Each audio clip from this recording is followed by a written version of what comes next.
Hola amigos y amigas, queremos saludarlos el día de hoy y darle la bienvenida a este capítulo que ya es el número 7 del ciclo del conversatorio Tensiones, Avances y Retos en la Crianza Contemporánea, que es organizado por el Centro C de la Familia y el cual tiene como propósito principal examinar e identificar aquellos modelos de crianza que responden de manera armónica y oportuna a los diversos requerimientos de la niñez actual. Justamente hoy nos corresponde el capítulo Conductas desafiantes en la adolescencia, una mirada comprensiva.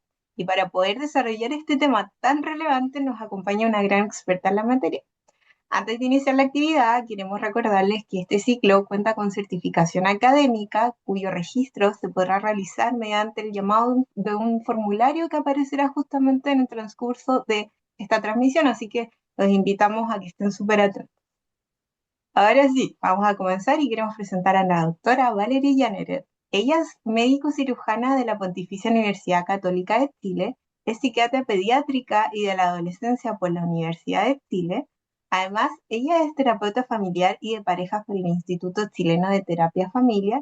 Tiene un diplomado de especialización en terapia familiar con niños y adolescentes por la misma institución y un diplomado en trastornos alimentarios y altas capacidades. Además, la doctora cuenta con formación en terapias de IBT para adolescentes y lleva más de 20 años trabajando justamente con ellos. Además, ella es madre de un preadolescente y dos adolescentes.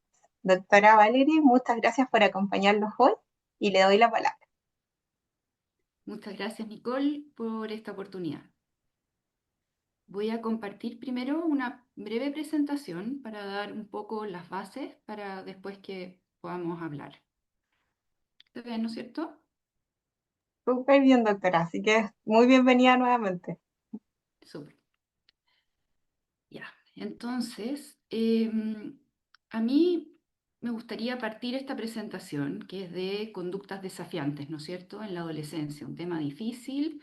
Como ahí me presentaron, también yo estoy como madre, estoy como experta desde la biología, desde la psiquiatría, pero también desde la terapia familiar. Entonces, a mí me gusta partir en general las presentaciones, las clases que hago desde que nos conectemos con lo emocional, con que nos conectemos ojalá con cómo era ser adolescente cuando teníamos la edad de nuestro hijo o hija. em, y revisemos un poco cuál eran nuestros sueños, cuáles eran nuestros miedos, cómo, si se acuerdan de la parte social, qué tan seguros o inseguros se sentían y en quién confiaban. Ujú.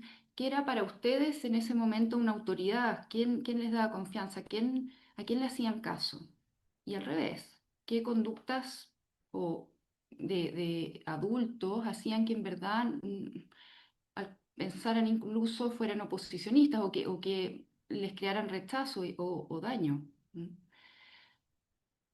Entonces, muchos papás dicen y llegan y dicen, pero ¿qué le pasó a mi hijo? O sea, mi hijo era adorable, mi hija era adorable, ¿y qué le pasó? Me la cambiaron. Y empiezan a buscar culpables. Es como algunos papás dicen, como es que yo debo estar haciéndolo muy mal, no sé cómo hacerlo, no sé si es que ponerle reglas, no ponerle reglas. eh, o empiezan a poner culpables en el otro, ¿no es cierto? Como es culpa del papá, es culpa de la mamá, es culpa del colegio, es culpa de los malos amigos. Ujú. Entonces, primero recordar, ¿no? Decir que el adolescente o sea, la adolescencia en sí es un proceso de algunos años, se ha ido estirando el último tiempo, ¿no es cierto? Y donde pasan muchas cosas en muchos niveles y a gran velocidad. Ujú. Yo les voy a hablar un poquito nomás del cerebro, también de lo que pasa a nivel psicológico y social, brevemente.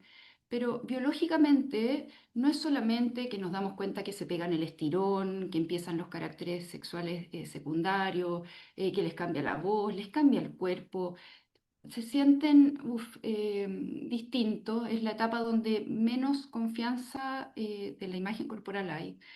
Y a nivel del desarrollo cerebral cambia muchísimo.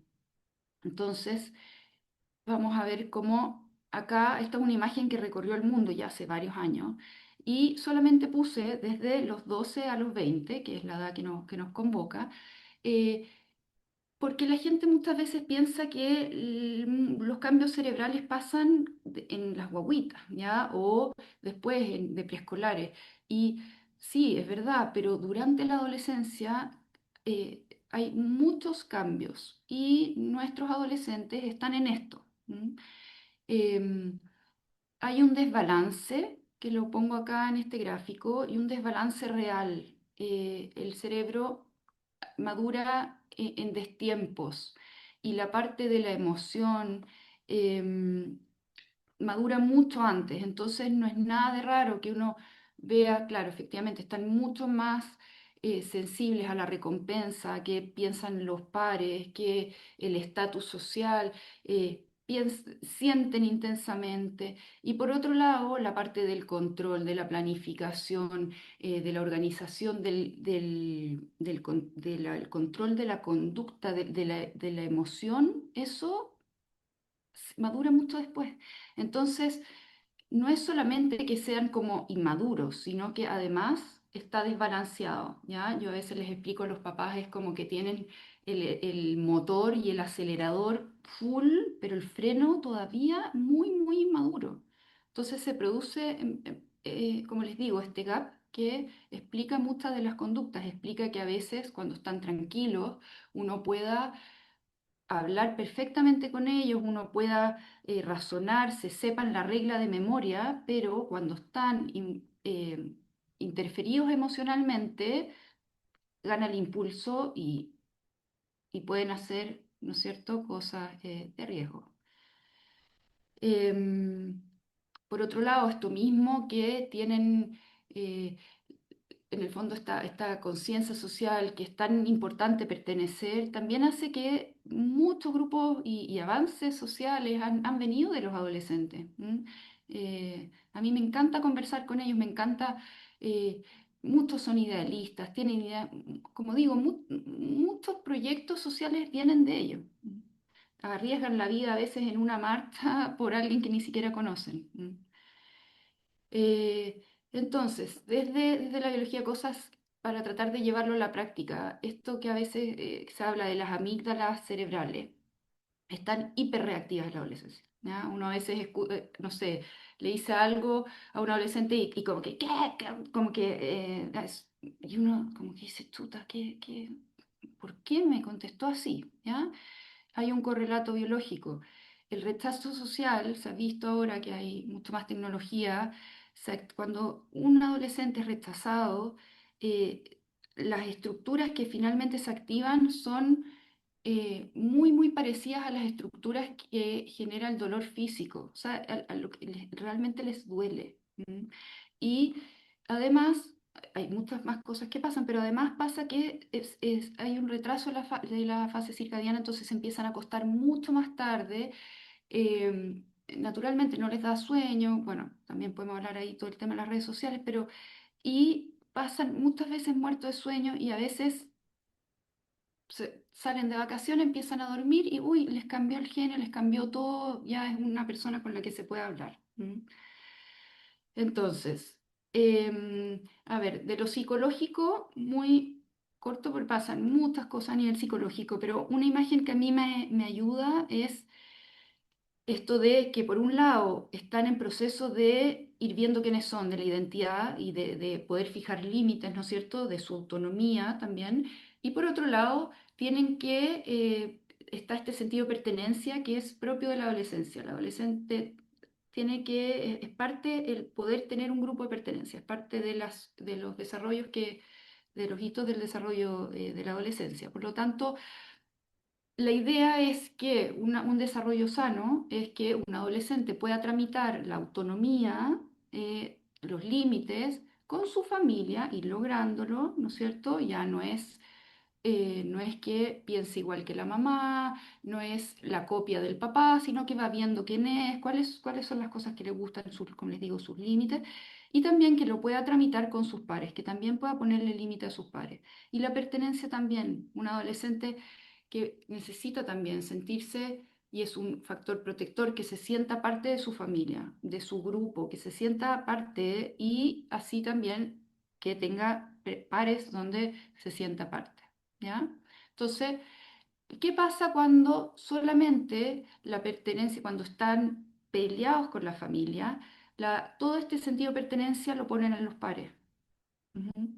Y por otro lado, los límites, si es que solo los límites ponen límites y cortan en el fondo con la familia, no pueden poner límites a los pares, ¿ya? Entonces esto es finalmente los pone en riesgo.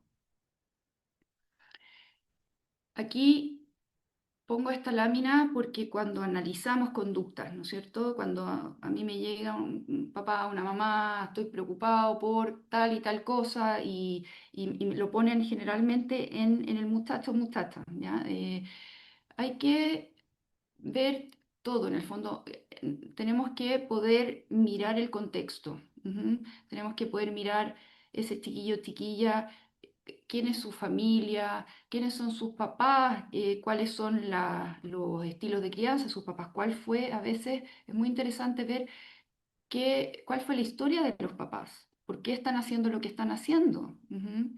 Em, También a veces se junta en el periodo de la adolescencia, a veces se junta con eh, un poco este como nido vacío, como que los papás a veces han puesto mucha energía en la crianza y empiezan a estar menos, y los adolescentes estar menos en la casa, y hay una reestructura de eso.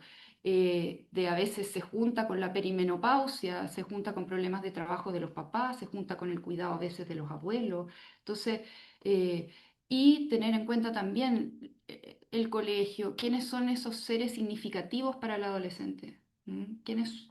A veces no es la familia, a veces es un cuidador X, a veces es un profesor, a veces es un vecino, ¿ya?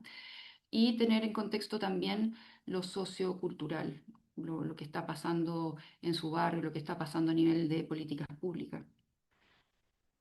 Em, Después del portazo puse, esto es difícil porque lo puse así, lo podemos ir hablando, yo creo que van a salir preguntas después, pero muchos de nosotros, de los que estamos ejerciendo como padres, fuimos criados de una forma distinta, de las reglas eran distintas.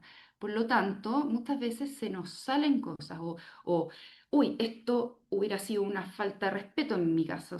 Muchos papás me dicen, a mí me hubieran dado un tapaboca, ¿no?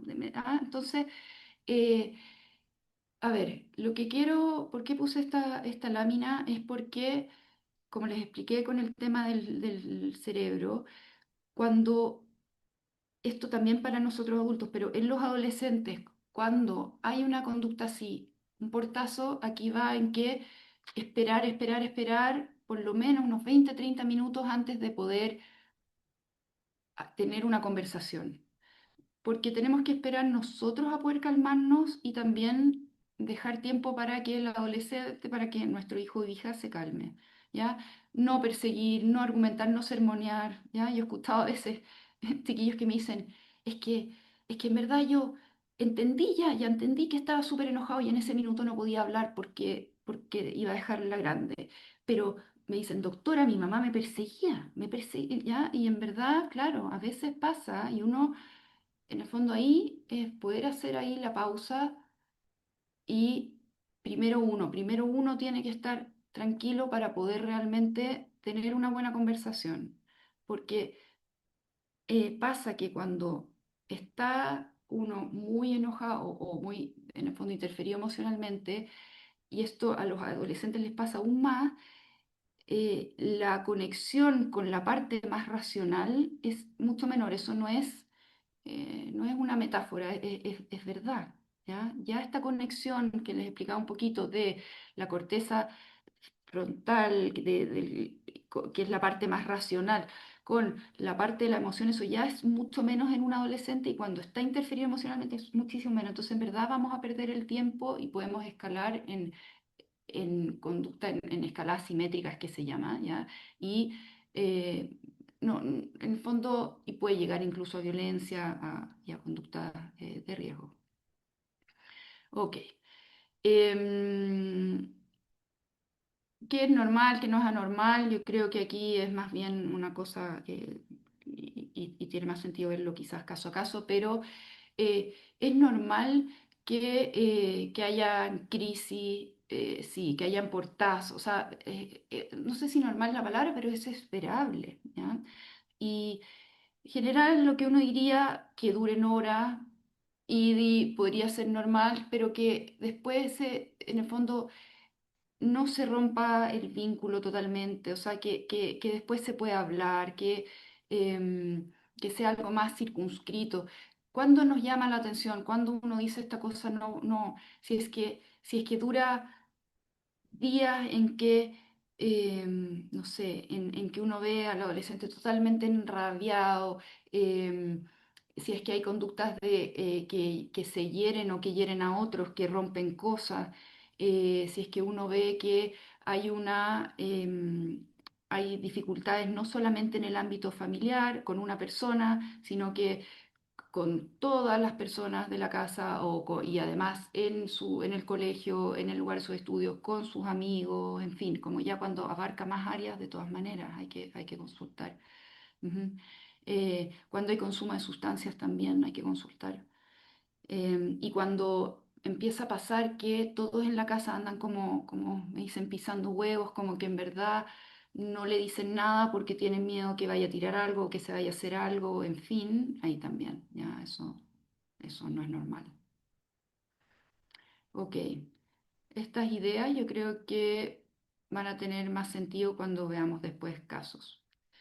Eh, Si se quedan con una sola cosa de esta presentación, a mí me gustaría que lo que más protege a un adolescente es la relación, es el vínculo. Em, entonces, no significa que haya que ceder límites, no, pero no rompan el vínculo, pregunten si hay dificultades, consulten, pero no lo abandonen o no corten relación porque eso es lejos lo que lo pone en más riesgo. Muchas gracias, doctora Valerie, por esta gran presentación. A continuación vamos a realizar algunas preguntas para también poder conversar y adentrarnos un poco en esta conversación. Le pido si puede dejar de compartir la pantalla para que ya entremos en tierra derecha con las preguntas.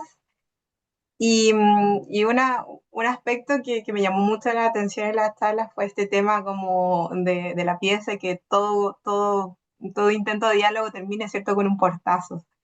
Y en términos prácticos, ¿qué palabra usted nos recomendaría a los papás usar para poner un límite sin que se arme una guerra en la casa y que sea totalmente insostenible? ¿Qué palabra? Yo creo que va a depender de la familia. Yo creo que no va a depender también de la situación, pero uno conoce en su casa que hay palabras que crean guerra. Yo creo que lo primero es si es que está la situación en gritos, decir así no. En el fondo, eh, sabes, así yo no puedo hablar. Tratar de ponerlo en uno, no poner en el otro, no ponerle insolente, porque al final eso solamente hace que escale, ¿ya? Entonces, decir, mira, eh, así yo no puedo hablar, o sabes que yo estoy en este minuto tan enojada también que en verdad necesito caminar un rato, calmarme un rato y vamos a retomar esta conversación en 30 minutos. ¿M? eh, o te propongo que en 30 minutos salgamos a caminar los dos y hablemos al respecto. Cortito, piensen que es un cerebro que está como en llamas de alguna manera, no recibe instrucciones, y no le echemos como más benzina en el fondo, ¿ya? Eh, entonces, límite claro y después retomamos la conversación. No seguir ahí, ¿ya? No seguir, a veces uno dice, ya, pero ya te dije, ya, entonces, no, cortito, listo, y también uno está enseñando a modular ahí, también está enseñando que uno también puede estar muy enojado, puede estar muy dolido, y que en verdad en ese minuto lo más sabio es retirarse y volver a poder conversar en un rato. Ujú. Sí, totalmente. Y también pensar en estas situaciones. en que a veces también lo tiene que afrontar la madre sola, que generalmente es Mm. la que cuida. Entonces, a veces esa madre, yo creo que les pasa a los espectadores también, se ven desafiados porque a lo mejor tienen uno o más hijos que están en preadolescencia o adolescencia. Entonces, ¿qué pasa ahí cuando hay una actitud más desafiante de los hermanos? Por ejemplo, tú no mandas, ya no te quiero, quiero irme a vivir, por ejemplo, cuando son padres separados con mi papá o con mi mamá. ¿Qué podemos hacer al respecto? A ver, espera, lo voy a ir anotando porque son parte las cosas. Entonces, mira, uno, claro, a ver, es difícil cuando están los hermanos mirando, ¿no es cierto? O a veces, no sé, pues, uno está con un grupo de amigas y pues, más, ¿no es cierto? O en fin, cuando hay público. Em, en lo posible tratar de que no, si uno va a tener una conversación que no haya público. Uno cuántas veces ve, o sea, o sea, es muy distinta muchas veces la actitud cuando hay un público que lo está mirando, o que la está mirando. Entonces, ahí decir, mira, esta conversación no la tengamos acá. eh, Vámonos a otro lado a poder. Ah, pero ¿por qué? No te atreví. No, no, no, en verdad no, no tiene sentido. Prefiero hablarlo porque no tiene cómo ganar eso, ¿ya? Si es que hay un Ujú. público o en el fondo, si es que tú empiezas a argumentar y el público te da la razón, eso va a ser escalada segura, o sea, no vas a decir tú, el adolescente, ahí sí, tenías toda la razón, no, ya se va a enojar más probablemente. Y por otro lado, si es que empieza a argumentar y el público le da la razón a él, quedas en una desautorización, ¿me entiendes? Entonces, tienes que, ojalá eso sin público. Cuando son hermanos, muchos papás me dicen como, y le está dando un pésimo ejemplo al hermano, y el hermano ahora empezó con conductas porque le copia a él, ¿ya?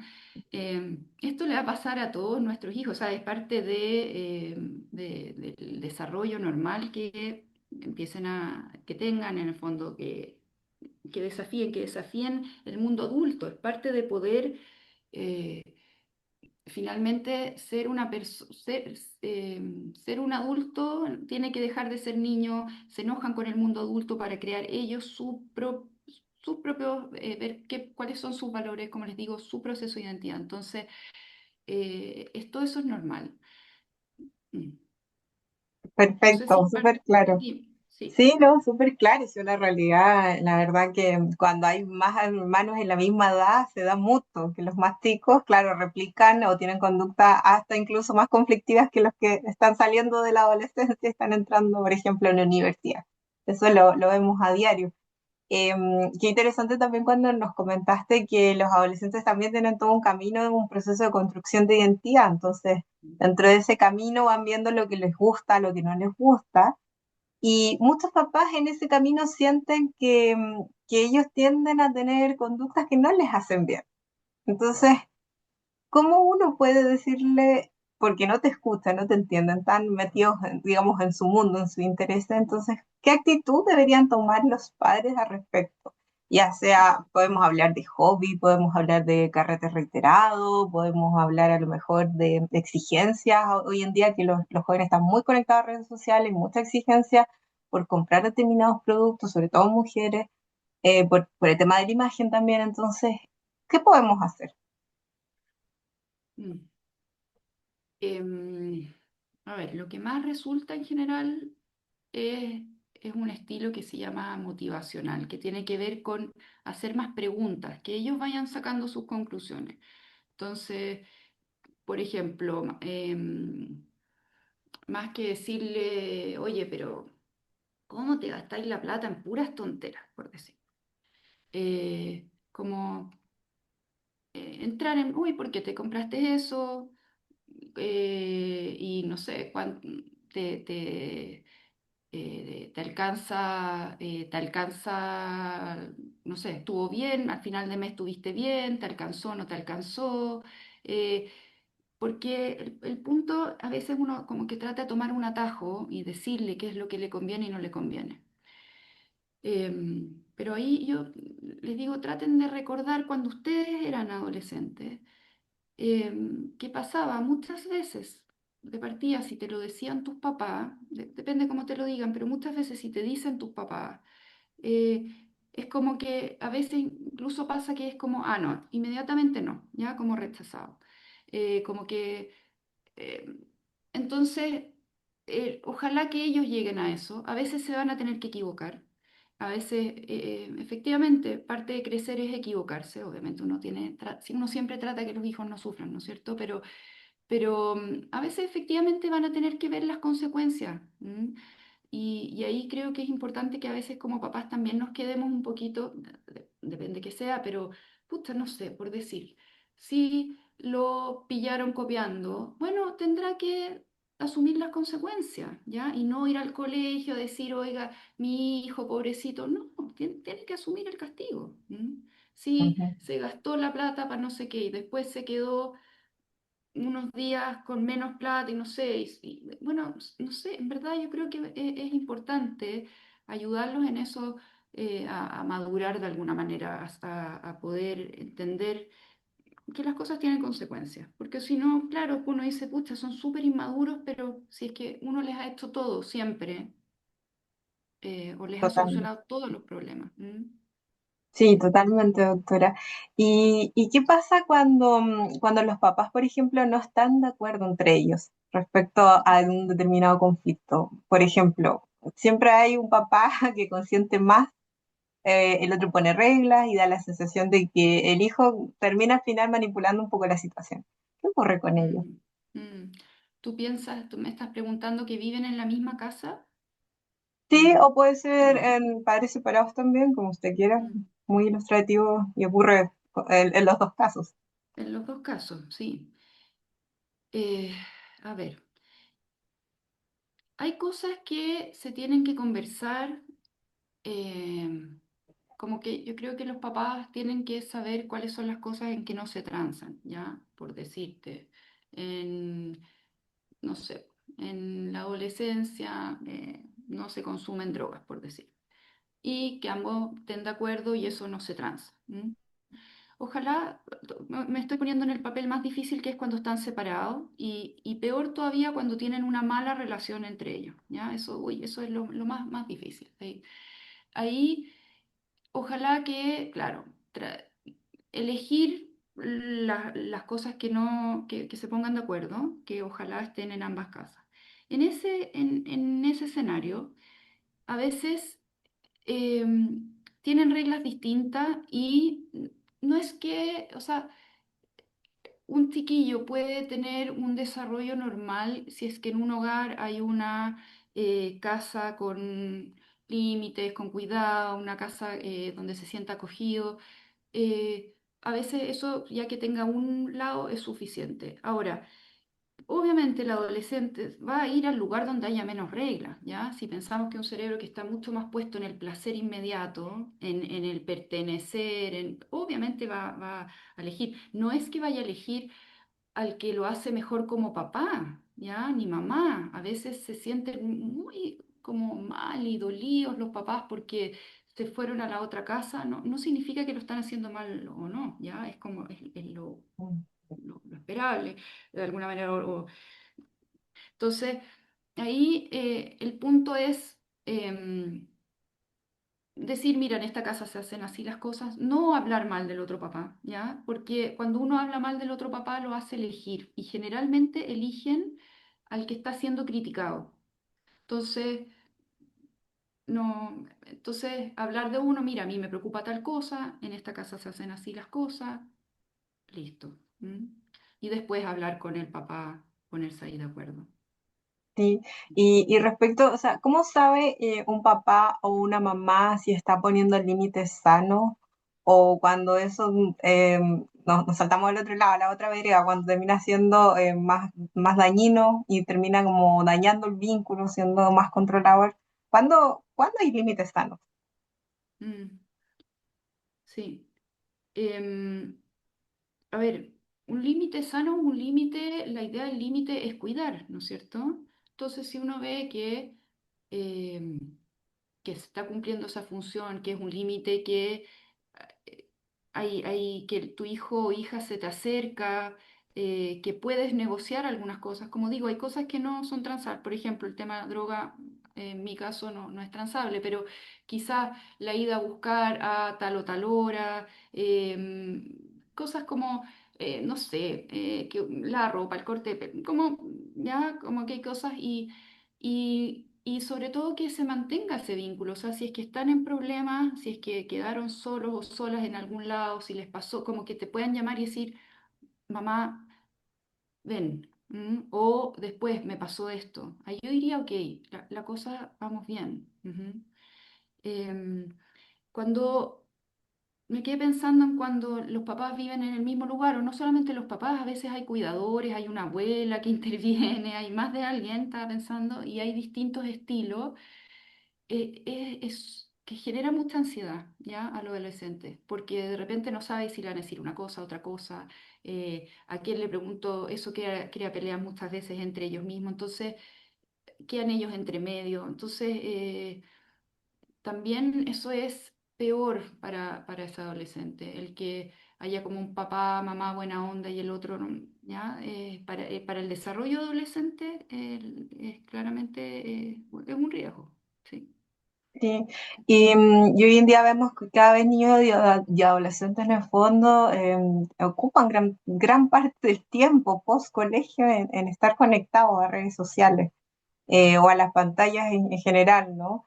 Ujú. Y cuando ese conflicto no es de manera presencial, sino que es un conflicto o problemas que ellos mismos tienen más silenciosos y que a lo mejor muchas veces radican en conductas de ciberbullying entre pares. ¿Qué pueden los papás hacer al respecto? Porque me ha tocado también ver casos que los papás dicen, no, mis hijos son 7, siempre están en su cuarto, siempre están encerrados en el fondo, siempre están jugando, yo los veo viendo reels, todo bien, pero también hay detrás una realidad que se esconde muchas veces, que Ujú. tiene aparejado problemas no solo de ciberbullying, sino también problemas en las niñas de imagen, de anorexia y de otro tipo de problemas. Entonces, ¿cómo los papás pueden también estar alerta? Mm. Uy, es un temón, ¿no es cierto? También pasa con esta brecha generacional, porque quizás muchos de los papás que estén aquí escuchando no tuvieron un celular en la adolescencia. Entonces, a veces no se imaginan, yo a veces les digo, mira, es como me dicen, no sé, pues mi hija tiene 10 años, le paso un celular, no sé, tiene redes sociales, entonces le digo, mira, es como tú dejarías a tu hija, no sé, pues en el centro ahí, no sé, unas horas. No, me dicen, de ninguna manera.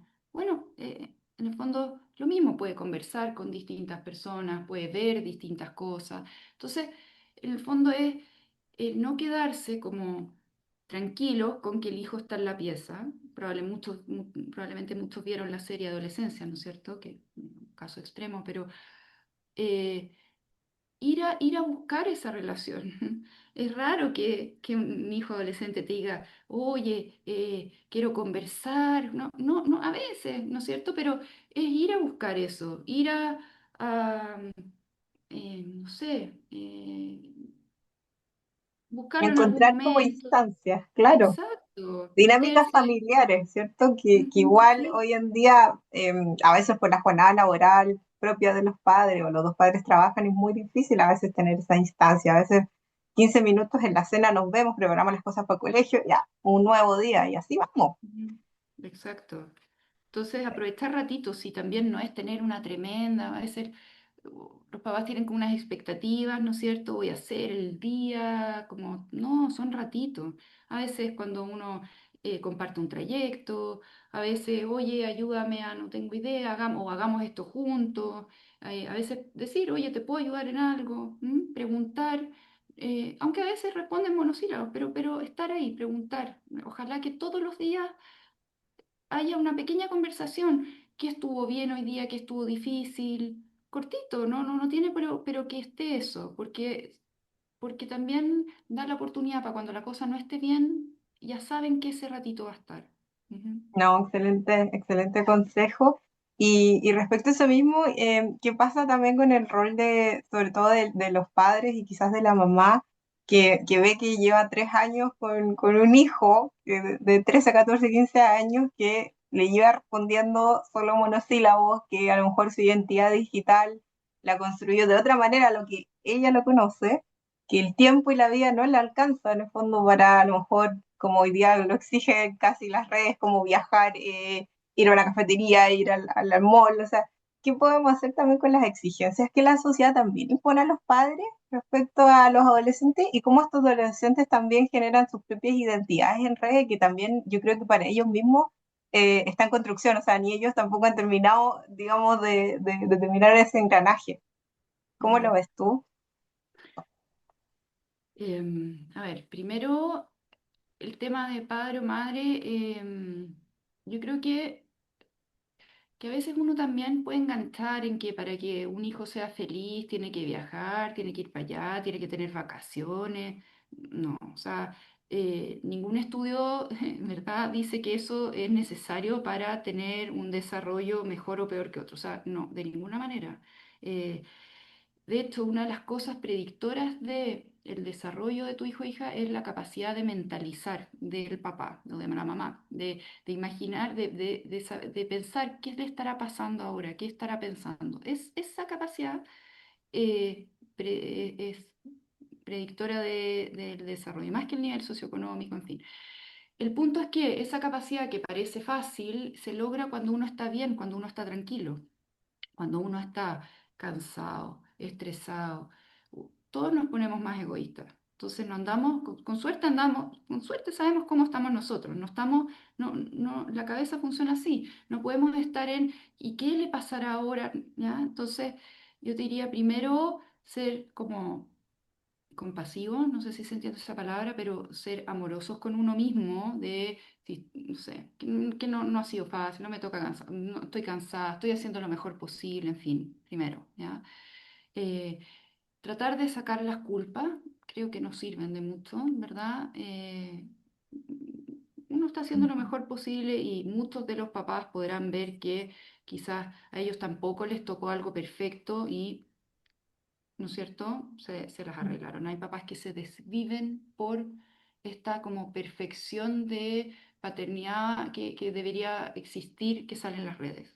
Y llegan papás, mamás angustiados, deprimidos, que han dejado todo, que han hecho todo y además entender que la parentalidad en la adolescencia es bien ingrata, ¿ya? Eso no sale en las redes muchas veces, a veces, algunos cómicos, pero en general es ingrata, es muy distinta a cuando son niños, que es bien cansador, ¿no es cierto? Pero los niños, en general los papás son, ¿no es cierto? Y te abrazan y es mucho más...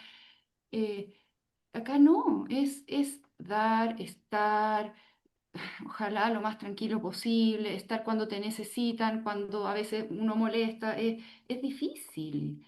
Entonces, no pensar que va a ser, no sé, pues que va a ser una etapa que te van a estar diciendo, oye, qué bien lo estás haciendo. Puede ser que te lo digan, no tengo idea, a veces cuando ellos son papás, o a veces ni siquiera, ¿no es cierto?, años después que entiendan.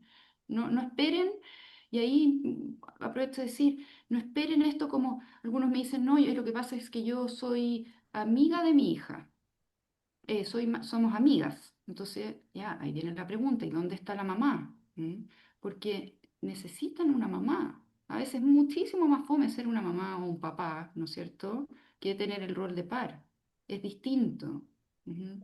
Uno puede tener una relación cercana, pero el rol de cuidador, claro, a veces no es grato. ¿Mm? Pero es totalmente necesario, ¿cierto? Sobre todo Sí, para construir vínculos y familias, ¿cierto? exacto. Y ya para la última pregunta, para terminar, doctora, Mm. pensando en los papás y mamás y en todo lo que hemos hablado hoy en día, eh, dígame tres consejos que usted le daría a estos padres que se enfrentan a esta bipolaridad muchas veces de hijos adolescentes en el día a día. Primero, paciencia. Paciencia, no es fácil. em, Cuídense como papá, tengan ratitos para ustedes, no se sientan culpables por eso. perdónense cuando no lo hacen perfecto y eso es bueno después poder decir, ¿sabes qué? Decirle a un hijo, hija, ¿sabes qué? Acá me equivoqué quizás en la forma, ¿m?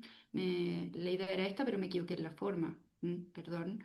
Y lo que les decía, no romper el vínculo, no romper el vínculo. Esto es una carrera larga, ¿no es cierto? La adolescencia está larguísima. Entonces, a veces eh, no dejar todo por una batalla, esto es mucho más, no es una carrera de 100 metros plano, es una maratón y más. Entonces, eh, si no fue buena la conversación hoy día, déjenla abierta, ¿m? Que esté la instancia para después poder hablar, no corten vínculos. No, muchas gracias por la charla, muchas gracias por los consejos, muy ilustrativos. Yo creo que todos nuestros televidentes, ¿cierto?, no están muy interesados en poder seguir y profundizar, ¿cierto?, en estos temas. Eh, Muchas gracias de nuevo por su tiempo y compartir su experiencia. También gracias a todas y todos quienes nos acompañaron en el día de hoy.